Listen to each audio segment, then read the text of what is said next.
95% लोग अपनी अनूठी प्रतिभा को जाने बिना जीते हैं और मर जाते हैं। लोग कंफ्यूज हो गए हैं क्योंकि बुनियादी चीजें नहीं संभाली गई हैं। आपको बस काबिलियत बढ़ानी होगी। आप हर स्थिति में जान जाएंगे कि क्या करना है। आप अपनी बुद्धि और क्षमता के अनुसार बेहतरीन चीजें कर पाएंगे।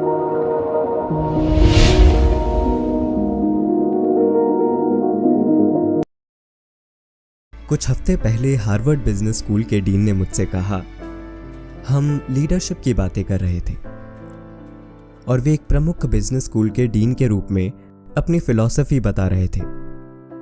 वे बोले, मेरा तरीका है जानना, कुछ करना, वहां होना, कुछ वास्तविक ज्ञान होना और विशेषज्ञता के हिसाब से काम करना और हर दिन उसी तरह जीना। और मुझे लगता है कि सद्गुरु की यात्रा की सबसे जबरदस्त चीज यही रही है, उनके द्वारा किए गए काम। आपने वहां कुछ कार्यक्रम देखे, पर शायद आप कुछ चीजें बता सकें जो आप दुनिया में चला रहे हैं, क्योंकि यह सिर्फ आकर बातें करने, मिलने और फिलॉसफी देने के बारे में नहीं है। यह वाकई कुछ करने की बात है।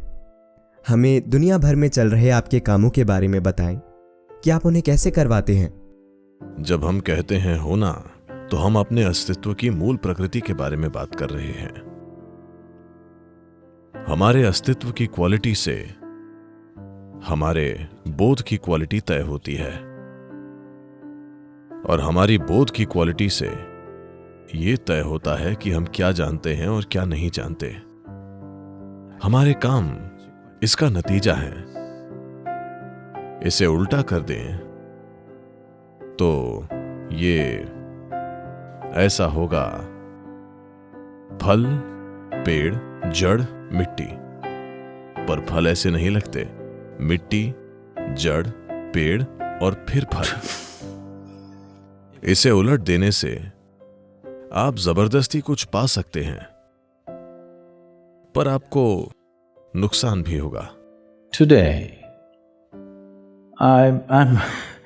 I'm working with a whole lot of business leaders in the world, both in India and outside. आज मैं भारत और पूरी दुनिया के कई बिजनेस लीडर्स के साथ काम कर रहा हूं।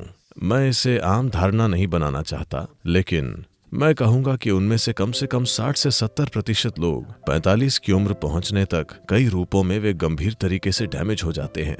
या तो वे भावनात्मक रूप से परेशान हो जाते हैं क्योंकि उनके काम वैसे हैं, या कई लोग बहुत सी शारीरिक बीमारियों से पीड़ित हैं, जो कि उनके हिसाब से उनके काम का एक स्वाभाविक नतीजा है, क्योंकि वे चीजें जबरदस्ती कर रहे हैं। अगर आप कुदरत के नियम नहीं समझते कि जीवन कैसे खिलता है, आप पेड़ से पहले फल चाहेंगे तो जाहिर है आपको चीजों के साथ जबरदस्ती करनी पड़ेगी। जबरदस्ती का तरीका अपनाने से एक चीज हासिल हो सकती है, पर बाकी चीजें बिगड़ जाएंगी। दुनिया के सबसे समृद्ध, सबसे अमीर समाज हर जगह सिर्फ यही नहीं, इससे गुजर रहे हैं। वे समृद्ध हो चुके हैं, पर व्यक्तिगत जीवन में या समाज में या देश में समृद्धि पाने का मूल विचार यही है कि उससे हम अलग अलग तरह का पोषण और जीवन शैलियां चुन पाएं। इसीलिए मनुष्य समृद्धि की तलाश करता है, ताकि हम पोषण और जीवन शैली खुद चुन सकें। अब अगर आप लोगों का जीवन देखें तो ये चीजें चुनकर वे खुश नहीं हैं। ये चुनाव उन्हें परेशान कर रहे हैं। लोग नहीं जानते कि क्या खाएं, क्या करें, क्योंकि हमने बुनियादी चीजें नहीं संभाली हैं। हम रेस में शामिल तो होना चाहते हैं, पर रेस की मशीन नहीं बनना चाहते। हम बस जीतना चाहते हैं। जीतने की इच्छा से जीत नहीं मिलती। जीतना कौन नहीं चाहता, सभी चाहते हैं, पर अंत में काबिलियत ही जीतती है। तो चाहे स्कूल में हो या कॉलेज में या पेशेवर माहौल में, हम अपनी क्षमता को बढ़ाने के बजाय अपनी इच्छाएं बढ़ा रहे हैं, जिसे हम महत्वाकांक्षा या लक्ष्य बनाना चाहते हैं। आप अपनी क्षमता बढ़ाए बिना इच्छा बढ़ा रहे हैं, या आप अपनी क्षमता तो बढ़ा रहे हैं पर इच्छा ज्यादा बड़ी है। नहीं, आपको बस क्षमता बढ़ानी होगी। आप जो कर सकते हैं वो शायद आपकी इच्छा से परे हो, या शायद उससे कम, हम नहीं जानते। पर अपनी क्षमता बढ़ाए बिना आप अपनी इच्छा बढ़ाना चाहते हैं, जिससे अच्छा प्रदर्शन करने पर गैर जरूरी तनाव पैदा होता है। देखिए क्या हालत है। आप अपनी खुशहाली भुगत रहे हैं।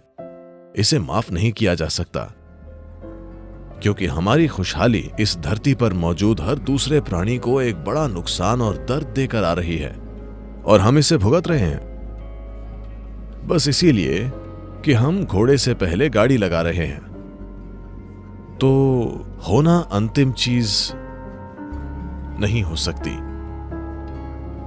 कुछ करना, जानना और होना नहीं, होना पहली चीज है। अगर आप होना नहीं जानते तो आपको हर जगह कष्ट होगा। अगर आप होना जानते हैं तो चाहे आप सैन फ्रांसिस्को में काम करें या मंगल ग्रह पर, कोई फर्क नहीं पड़ता।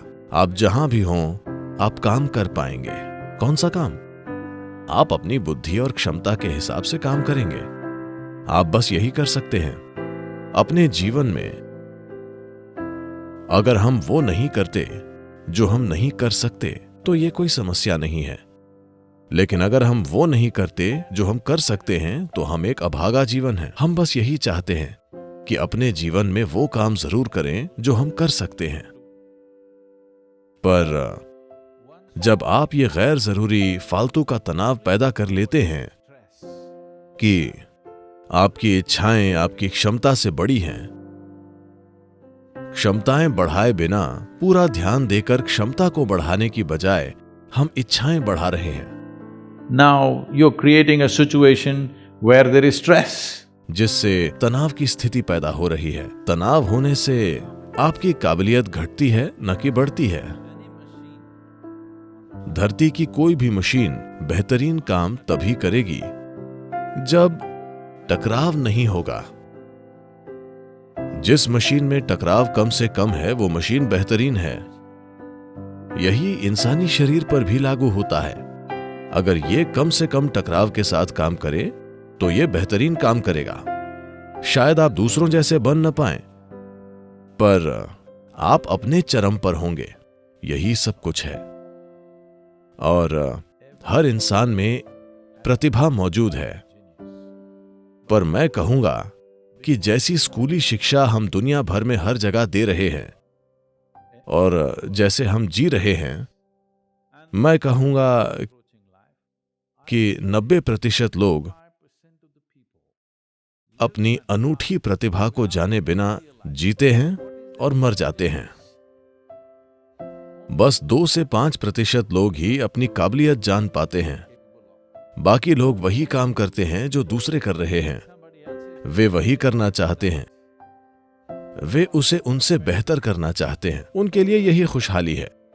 इसीलिए इंसानी प्रतिभा बहुत बड़ी मात्रा में खो रही है। और यह धरती पर सबसे बड़ा अपराध है कि मानव प्रतिभा खत्म हो रही है। Because everybody is trying to be in one basket and be on top of everybody else. क्योंकि सभी लोग वही काम करके दूसरों से ऊपर रहना चाहते हैं। ये दुनिया में जीने का एक बचकाना तरीका है। दुर्भाग्य से हर जगह यही हो रहा है। हम छोटे पैमाने पर कुछ अलग कर रहे हैं। बड़े पैमाने पर स्कूली शिक्षा और पेशेवर मांग सब इसी तरह से है। हम एक ढेर में बैठकर उस ढेर में सबसे ऊपर होना चाहते हैं। ये जीने का एक क्रूर तरीका है। सबसे ऊपर पहुंचकर आपको दुख होगा और वहां ना पहुंचकर भी दुख होगा।